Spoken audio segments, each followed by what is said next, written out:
back into October half term. We're able to put on holiday programs for children and hopefully get more activities going for the younger children coming from COVID and learning how to swim and getting the community back together again. So that's been that.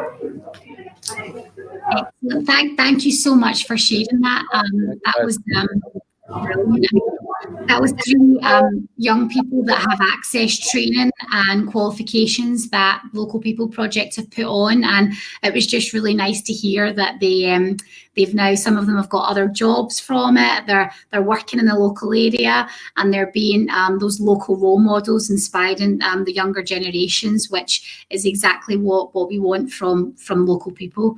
And just to move on to the next slide, I know I'm really running over time, Chris and Emily, but it's just as Adrian alluded to, the next steps is really about embedding that Young People Voice Forum, linking with lots of different partners, thinking about the access to local spaces, particularly now as we're coming, I can't really say we're post-COVID, we're still in the middle of it, but using young people's voice to make change in the local area and the local park space, local courts, where do they have access to go, and building on from that mental health first aid training that they access, that support, how can we help them build from that, and continually to ensure that the local priorities are addressed and that local residents have their voice heard, and ensuring that the group continue look at funding opportunities.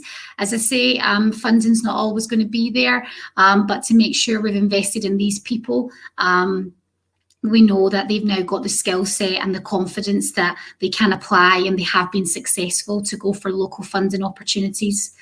And Adrian and I will stay on the call, and we're more than happy to answer any questions. If you just move on to the last slide, please, Chris.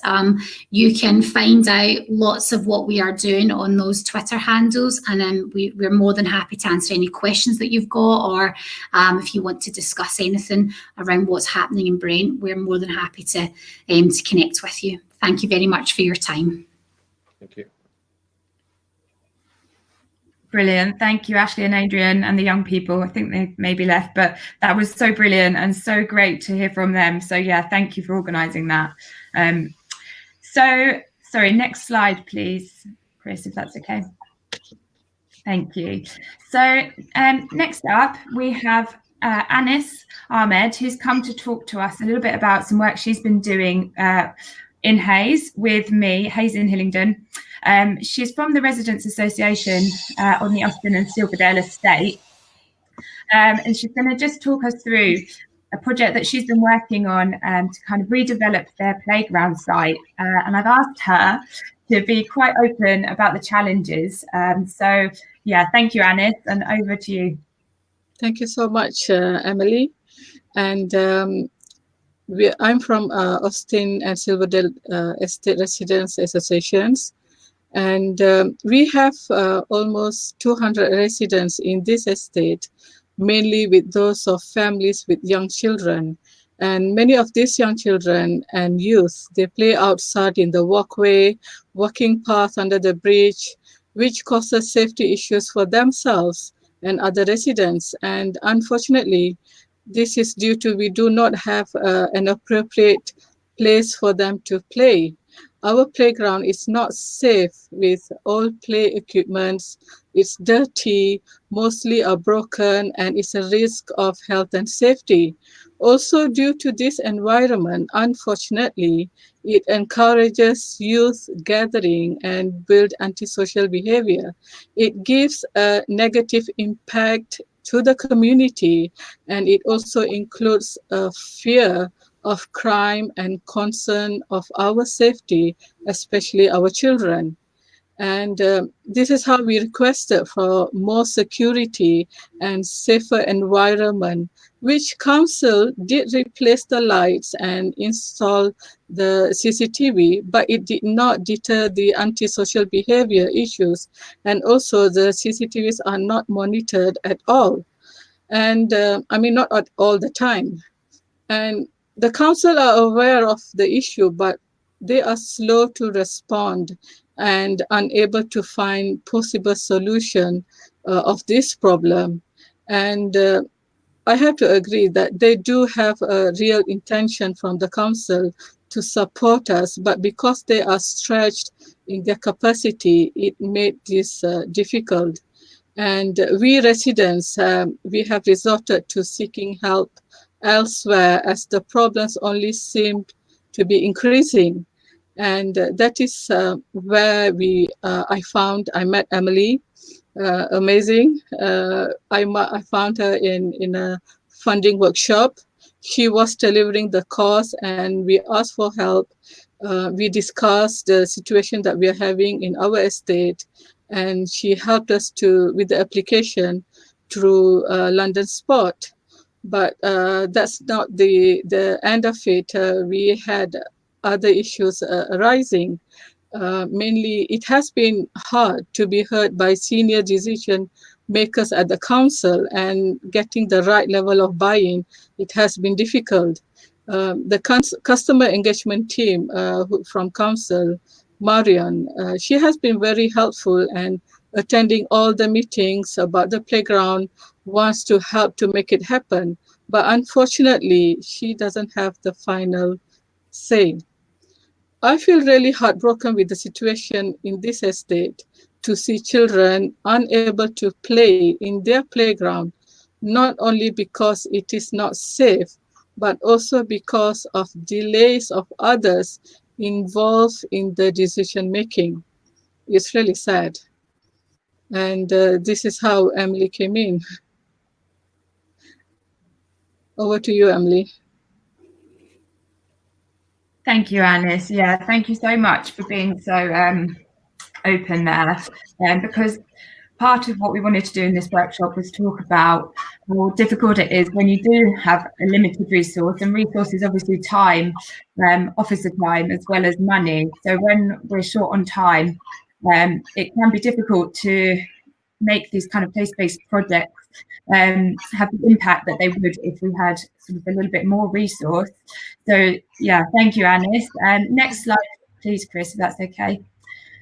So what I wanted to do is also talk about what the next steps with kind of the project that Anis and I are working on together now are. So to have a little look about what the solution to that problem might be. So as Anis said, it's a real kind of issue at the moment, getting that kind of strategic level buy-in to get the kind of solutions that we need to move the project on.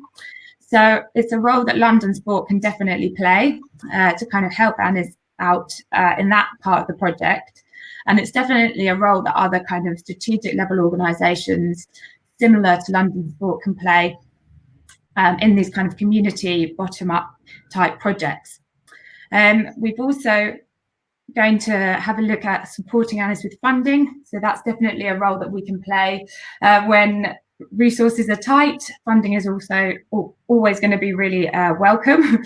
So we're going to hopefully support Anis around looking for more funding for this playground project if it's going to happen, but also for other things that she wants to do, because she's got big ambitions and lots of plans for other types of work as well. So finally, as well, one area where we think that we really support and other organisations can support similar projects is building a network of groups and partners around, sort of, in this case, it's the Residents Association, who can help and support and really add benefit to the sort of the energy in the project and help them to get their voices heard. Because that's kind of the issue really here, that Anis wants support around being heard by the people who can make those decisions. So building a network, and hopefully we've started doing that a bit in Hayes now, will support her moving forward. Brilliant. Okay, next slide, please, Chris. Thank you. So just finally, before we move on to the questions section, just wanted to highlight some kind of key takeaway points, kind of an overview summary of everything that we've heard, and a few kind of key things that I hope that we can take away. Kind of from a strategic organisation point of view, using kind of your assets or smaller investment opportunities can add up to have a greater impact in a place. So instead of maybe always thinking about place having to be a big lump sum of funding, thinking about how we can use what we have already to kind of add to get together for a greater impact. If you're a delivery organisation, because I know we have quite a few of those on the call as well, perhaps looking to join up with other delivery organisations, other community groups, residents associations, just like Anis and her residents association, to get your voice heard as kind of a collective, and yeah, just as a benefit for each other. And then finally, just training and upskilling people from the place that you're working in, like we heard from Ashley and Adrian in Brent, really gives the community the power to kind of progress that project themselves. So those were really my kind of key points that I wanted everyone to kind of take away with them. But now we have time for questions.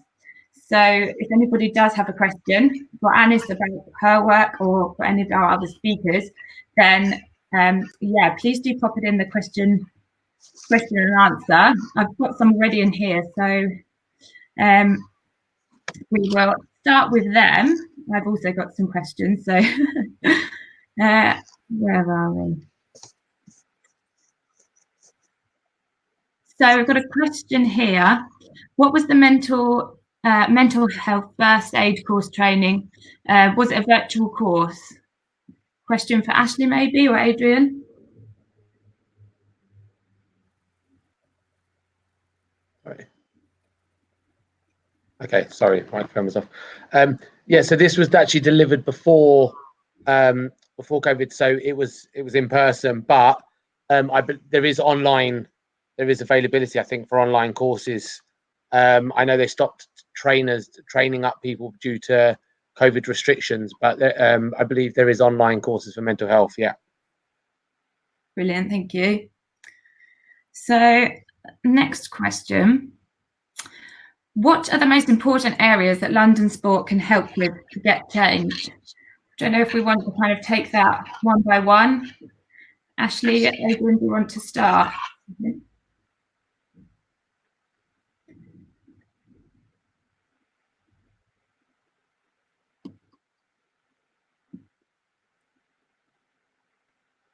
Are you on mute? Sorry. Is this what support from London Sport offer for us? Yeah. So I suppose it was about myself and Adrian been working with Emily and using that young people's voice. And Emily's been able to connect to the local authority, Parks and Recreation, and we're sort of striking up that conversation about using the young people's voice about local spaces and how they can drive change, and perhaps funding can be used in order to make some spaces a lot better that young people can access, they can socialise, they can be active, and that's something we've got sort of ongoing. So Adrian and the steering group and the young people have put out a survey just to collate some more physical, tangible evidence that the young people can take to this meeting. So as I say, it's been fantastic for Emily to get involved, and I suppose it's more about those connections, and we're all working in some areas doing the exact same thing, but joining up together, it can be so much more powerful, and more change can take place. Yeah, brilliant, thank you. Anis, I don't know if you want to add to that at all from your perspective. Basically, what the others are saying is like being our voice heard. Sometimes we feel like, we are talking to the wall and nothing is changing. And is it just because we are not the priority? And what we want is the right of the children to be able to play, and it is really important. So in that way, you have been helping us a lot, Emily, and being the someone that is important, that talking to directly to the council, explaining our situation, and to be able to be heard is very, very important for us. Thank you. Jack, I don't know if there's anything, or Adrian, that you wanted to add?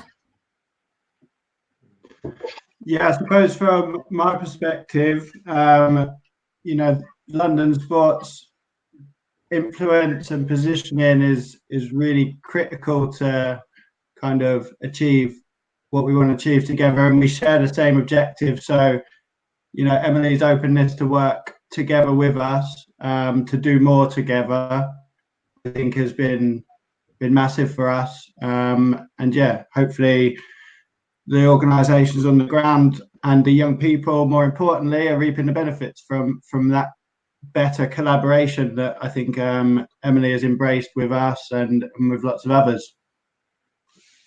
Thank you. That's brilliant. Got another question here. How did you engage young people who were reluctant to engage? I think maybe that might be a good one for Adrian, if he's there. Okay. Yeah, no, so it was different ways, because obviously, like I said, we use sport as a tool for engagement. However, we all know not everybody wants to play sport or engaged by sport, so we use different ways. So what another way of engaging people was our partners would engage them. So for example, as I mentioned before, we knew there were certain groups of young people that didn't want to play sport, but Salisbury World, for example, offered poetry classes and art sessions. So if there was a need, so like a Somali team came in, they felt that there was a safety need around letting young people just attend sessions, say like in the park or at the school. So they would open up, say like poetry sessions or whatever, and in the school, young people could attend that. So we tried to use partners, or for example, not everything was ran at the academy. So across the road, there's a sports centre. So people had an option; they could come to something there, or they might want to go to an activity that was at a sports centre. So there was a disability group that used the activities that were there. So we try to engage people in different ways. So yes, we use predominantly sport as a tool, but for those people that weren't engaged in sport, by using our partners, we were able to obviously access that. And also sport, even when you're organising, say, sports events, it's not necessarily just about playing sport. There's opportunities for leadership. So you might have somebody, all right, they might not be the greatest footballer in the world, okay, but they're quite interested in organising. So they would help us to organise an event, or they might want to take, a young person might want to take part in the media. So in terms of promoting an activity or stuff like that. So we would engage them like that. So we wouldn't say, oh, you have to go and take part in the basketball club, but they might be part of like the managers, so they'd be part of the advertising part of, yeah. So we just try to use different areas of the project to engage different people, or for example, mental health training, first aid training, things like that. Just trying to give a broad range really. So different ways to engage. Brilliant, thank you. That's really helpful. Can I just add about the Street Games Training Academy offer? So I think before the coronavirus outbreak, we used to deliver lots of face-to-face training opportunities. One of the courses that we've adapted for online delivery is about how to engage inactive young people in physical activity during and beyond coronavirus. So again, if anybody's interested in accessing that training, just give me a shout. Brilliant, thank you. Thanks, Jack. Anis, we've got a question for you. What impact has lockdown had on your ability to engage with decision makers?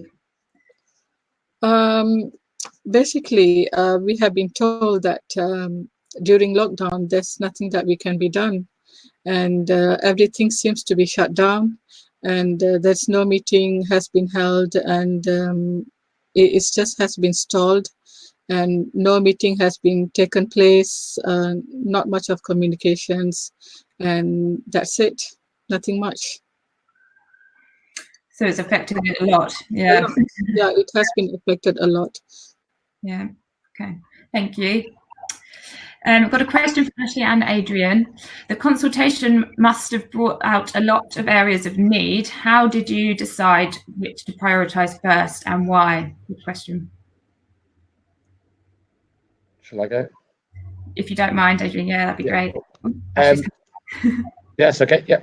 So yeah, that is a good question. So it was hard at the beginning. That's what I was saying. Like you, sometimes as well, when you go into an area and you've got a little bit of funding, lots of people jump on it. That, oh, we want this, we want that, we want this. But like I said, that sometimes that's only the voice of a few. So we with the consultation, we brought everything back to the local people's group. So, and the local people's group, like Ashley was saying, was made up. It's about 14 different people. So it's obviously local residents of different age groups, young and the elderly, local partners, people from the. So it's kind of like a broad range of people from the area. So every idea. So if someone, for example, wanted to apply for an activity, they would fill out a form, give the reasons why, what the need is, how they identified that need. That would then go to the local people's group who would discuss it. And then from that, we'll put them in order, obviously, of priority and go from there. And I think that's why it's important to have a group like that. So it's not just coming, say, to me as the project manager, and I'm going, oh, I think that's a great idea. I think it's making sure that I've got the backup to say, actually, this has come from the local people's group, or now, obviously, moving into the young people's forum. That's kind of how we deal with that process. Thank you. Ashley, did you want to add anything with that? Yeah, no, exactly what Adrian said. I mean, it's really hard, you know, when you've got lots of residents and local people sharing their concerns, their issues, and what they want to see change. And as a steering group of bringing everyone together, you're not going to be able to fix everything straight away, and some things, you know, aren't going to be achievable, you know, in a short space of time. So as Adrian said, it's looking at things that you can do fairly quickly, and you can mobilise local groups, young people, to use their voice to make change in the specific areas. It's quite good that the People's Health Trust, they do sort of come back and they'll give us, you know, thinking about the short-term outcomes and the longer-term outcomes. So it's quite helpful to look at that change map and for the steering group to say, well, perhaps we should focus in on this because it's going to help achieve, you know, social connectedness or confidence and aspirations of the community. So it does link back into the overall overarching outcome of what we want to see happen. Brilliant. And kind of leading from that, the next question's kind of, connected. What was the most effective method of consultation, would you say? I think I answered this in the chat, but Adrian, you step in. In Brent, I think it was a bit of a variation and a mixture of everything that we spoke about, which doesn't help, I suppose, if people are thinking to try something. Coffee mornings worked really well at the beginning, sort of engaging, you know, the elderly residents. And Adrian will be able to tell you that, you know, sometimes things just slip away. People just stop turning up, stop engaging in that way. So you've just got to move on to the next and try something new. Certainly the local schools have been really supportive of the programme, the project, and they've been really helpful in supporting local people project, engage with families, engage with young people. You know, they've utilised Facebook, putting on local events, which local schools have hosted free of charge, which has been great. So it's been a mixture of things, but I think in Brent, the best thing is about having conversations with people and having that real personal approach. And they've invested in people that can do that. And it's all about word of mouth. So if one person's had a really nice experience chatting to someone from the group who's from the local area, they've gone and told their friends, they've gone and told their neighbours, and it's kind of stemmed from there. And they've built that trust that way, which has taken you know, a long time over the past 5 years. Yeah. Jack, at Street Games, have you been doing much consultation? Is there anything that you'd want to add to that at all?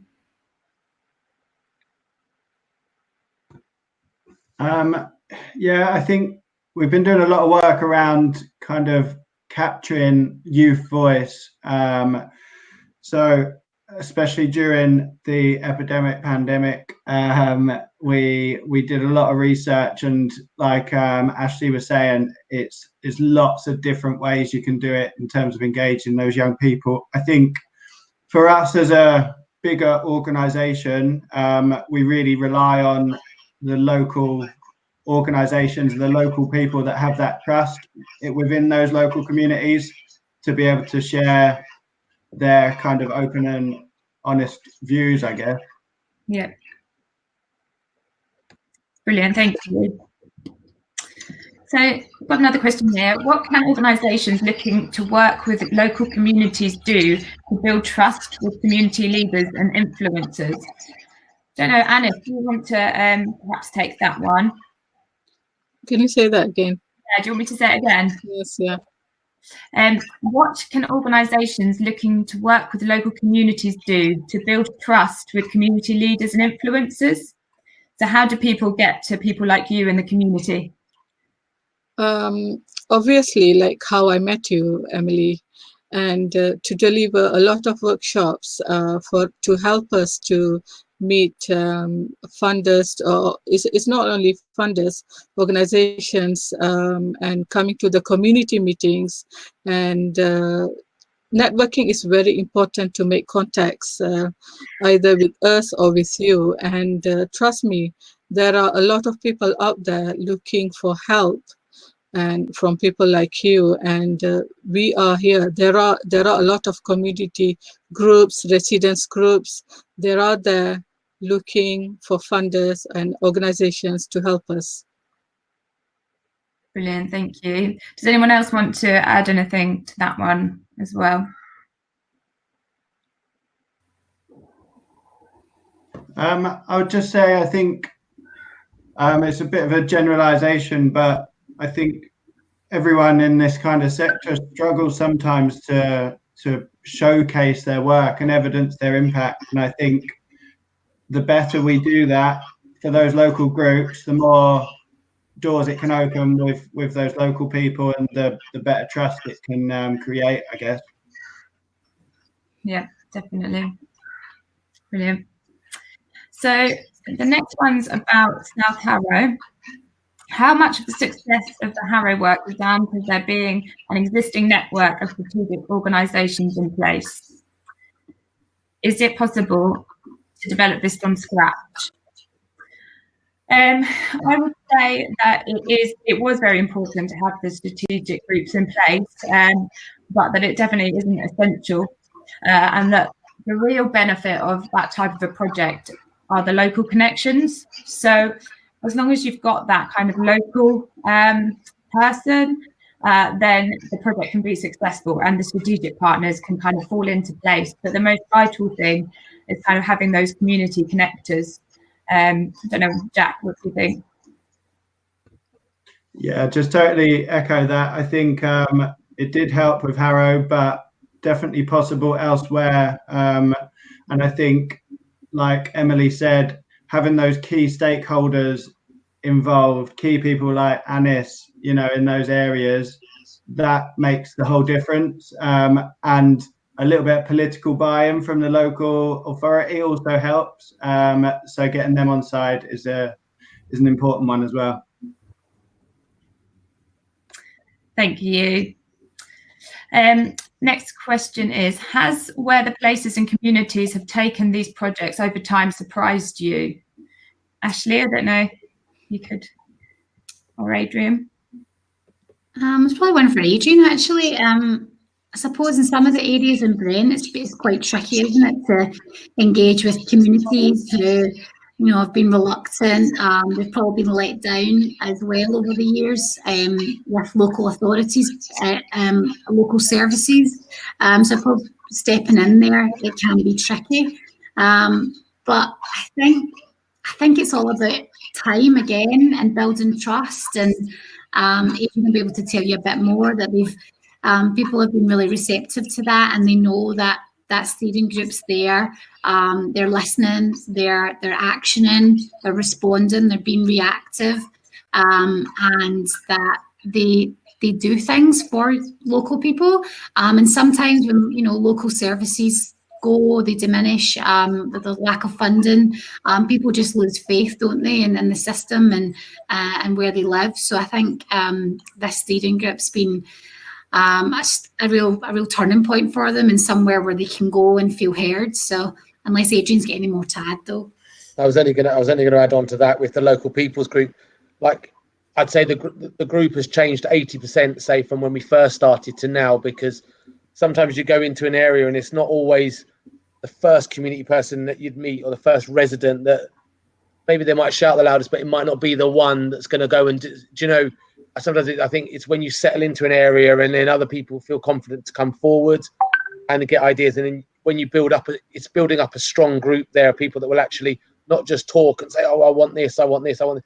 They'll actually go out and do that. And that took us a little bit of time. Like we're hearing the good stuff now, but that took us a little bit of time at the beginning to get to that right point where we've got a local people's group of people that actually won't just shout loudest, but will go and actually make things happen the best they can, will make things happen. And when you get knocked back from the council, it's not a give up. They'll go again, they'll try a different route. And we're not able to cover everything, but little steps. And, if you keep knocking at that door, you do meet the right person from the right organisation, and then they become a partner, and that builds another little bit to your project. So that's one thing I would say is definitely to keep going, and it will happen. As long as you're doing the right thing, you get the right people. Yeah, definitely. Brilliant. Thank you. So, last question on the question and answer box is: securing funding is something most projects seem to think they need first to get started. How have the Harrow partners kept the residents and resident groups confident that things are moving positively without direct financial investment? That's a really good question. Jack, did you want to answer that, or shall I? You can go first, Emily. I'll go for it. I think it's a really good question because it is something that has been quite tricky in the project. I think it is something that is hard to get right when you haven't got that big pot of investment that kind of brings everybody around the table. It is a trickier position to be in. But we've tried to do it by really following what the people in the local area want and putting them in the driving seat. So, for example, on the estate that we're working on, we're now doing a kind of project around community champions where there are local people driving that project, and really the activities that they're doing are activities that they've said they want to do. So we're going really with the energy of the local community rather than kind of focusing on the big overall pot. But it is definitely a difficult thing to do, and it has been tricky to kind of manage. And I'd say that was probably one of the biggest challenges we've faced so far. I don't know if you agree, Jack, or want to add anything.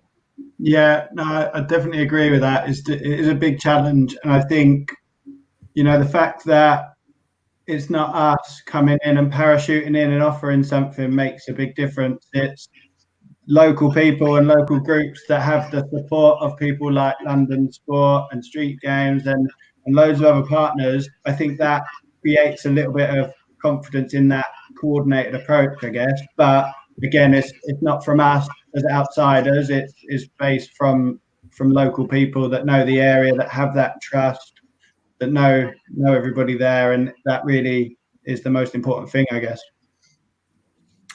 Yeah, definitely. Thank you. Just going to double check the chat box, see if there was anything else. No, I think that's it. Thank you, Chris. Yeah, last slide. Thank you, preempted me. Brilliant. So yeah, just to say thank you so much for all of our speakers for being so open, and yeah, you've been absolutely brilliant. So thank you for joining us today, and thank you to everybody who's been on the call. I do hope that's been helpful. If there are any follow-up questions that we didn't get round to, or if anybody did use that worksheet and wants to kind of send them in to us, then please do, because we really do want to follow up on this. And it's definitely an area where London Sport are keen to work moving forward. So, yeah, just thank you ever so much to our speakers again, and goodbye. Thank you. Thanks, guys. Thanks.